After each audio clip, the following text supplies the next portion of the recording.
సంబంధమైనవి అధిపతిని అనగా అవిధేయులైన వారిని ఇప్పుడు ప్రేరేపించే శక్తికి అధిపతిని అనుసరించి ఈ ప్రపంచ ధర్మం చొప్పున మునుపు నడుచుకుంటుంది.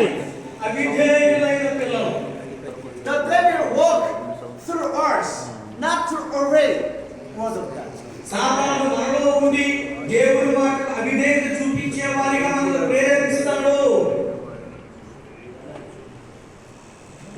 Revelation chapter 22 and 3. ప్రకటన గ్రంథం 22వ అధ్యాయం. Revelation 22 and 3. 20 అధ్యాయం 2-3 వచనం. ప్రకటన 20 2-3 వచనం. 22. 20 అధ్యాయం 2-3 వచనం. అతడు ఆది సర్పమును అనగా అపవాదియు సాతానును ఆ గర్భమును పట్టుకొని 1000 సంవత్సరముల వారిని బంధించి అగాధములో పడవేసి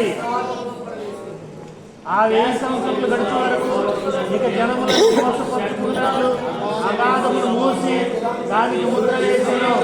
ఆ విధముగా వాడు కొంచెము కాలము విడిచిపెట్టవారు. Satan deceived the nation. ప్రజలను మోసపరిచేవాడు అబద్ధపు. If you don't obey the word of God, then you are deceived by the devil. ఒకవేళ మీరు దేవుని వాక్యానికి విధేయులు కాలేరు అంటే మీరు సాతాను చేత మోసపరచబడుతున్నారు అని అర్థం. In other words, you are belong to the devil.